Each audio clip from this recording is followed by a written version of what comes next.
Bem, já a criança maiorzinha, nós temos que monitorar bem o desenvolvimento motor dessa criança, o desenvolvimento da linguagem, da fala. Em caso de atrasos motores, de atraso de fala, ela deve ser avaliada por um pediatra, por um neuropediatra, para ver qual é a origem desses atrasos, né? Isso é um sinal que a gente deve monitorar, que pode sim ser um sinal do autismo. Também nós temos que observar a interação dessas crianças maiores com outras crianças da mesma idade dela. Muitas vezes a criança com autismo, ela faz as interações, só que ela faz as interações com o adulto, ela faz as interações com a criança maior, mas com a criança da idade dela, o que nós chamamos de pares, ela tem muito mais dificuldade. Então esse também é um sinal que deve ser monitorado.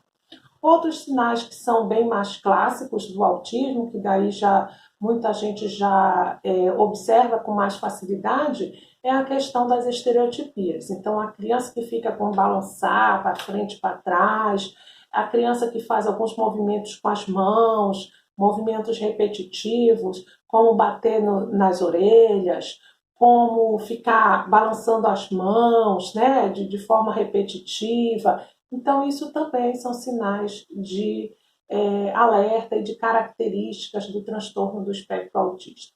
Não é exclusivo do autismo, mas sim, é muito mais frequente na criança com autismo.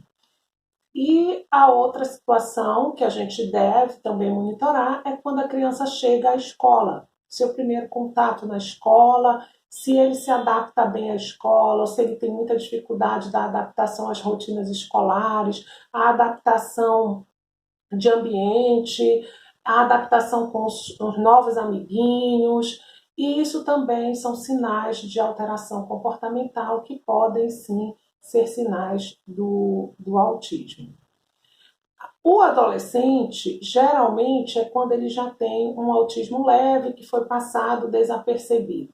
Então, aquele adolescente que tem a dificuldade nas suas relações sociais, aquele adolescente que tem dificuldade, às vezes, na aprendizagem, mesmo que a gente saiba que ele tem uma inteligência boa ou até acima da média, mas ele não compreende algumas coisas que são faladas. Então, o autismo leve, ele tem a dificuldade de compreender nas entrelinhas, ele tem dificuldade de compreender as piadas e muitas vezes, por essa falta de compreensão, ele pode interpretar isso de uma outra forma e reagir de maneira inadequada, de maneira explosiva, de maneira ríspida com a outra pessoa. Então, isso também é um sinal que deve ser avaliado e investigado, para que a gente possa identificar a pessoa com autismo. Com relação aos tratamentos, hoje o que nós sabemos que funciona são as terapias precoces.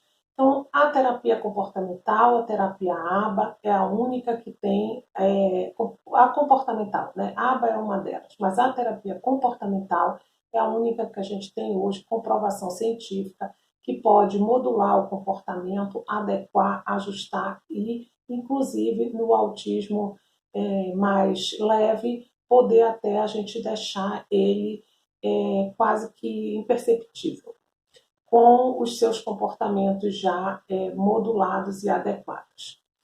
Outras terapias também podem ser associadas, mas que cientificamente a gente não tem essa comprovação, mas que nós sabemos que na prática ela funciona, ela é importante e dependendo do comprometimento da criança, ela pode ser de suma importância até mesmo para modular o comportamento. A terapia de fala, que pode ser as mais variadas possíveis, inclusive as terapias alternativas de fala, onde aquela criança maior que não se comunica poder utilizar algum dispositivo de comunicação, seja as figuras, seja alguma situação, algum instrumento eletrônico para se comunicar. É uma forma de melhorar os comportamentos também da criança com autismo. Né? E, por fim, a criança menor, se seu filho tem alguma suspeita de alguma alteração comportamental, se tem suspeita de autismo, a coisa fundamental que os pais precisam fazer é mudar a rotina da casa, olhar mais para essa criança, brincar com ela, procurar essa criança, coloque ela em todas as suas atividades, passeie, saia, faça atividades com ela, faça atividades em família, procurando sempre a interação. Porque hoje a gente fica muito voltado para os eletrônicos e muitas vezes a família não percebe o quanto aquela criança está isolada. Mas o brincar ainda é uma terapia que funciona muito para as crianças menores e que modula comportamento e que a gente consegue fazer com que a criança muitas vezes até comece a expressar alguma fala. De um modo geral, era isso que a gente tinha para falar, mas o importante é a gente monitorar o desenvolvimento da criança. Então, desde o bebezinho até a sua fase maior e principalmente aquelas crianças que tiveram alguma situação que nós chamamos de agravos durante a gravidez, que a mãe tenha tido alguma infecção, que a mãe tenha tido alguma intercorrência durante a gravidez ou mesmo no momento do parto, como a baixa de oxigênio, a prematuridade e outras coisas que podem acontecer também durante o parto. Ou crianças que já têm histórico na família de autismo. O desenvolvimento deve ser monitorado e a estimulação precoce deve ser instituída. O projeto Marajó Azul tem como objetivo difundir o autismo no Marajó, ampliar o conhecimento sobre o autismo, mapear a situação de pessoas com autismo no Marajó, fomentar e colaborar para a implantação de políticas públicas para as pessoas com autismo no Marajó, fomentar que os municípios marajoaras realizem ação sobre o autismo.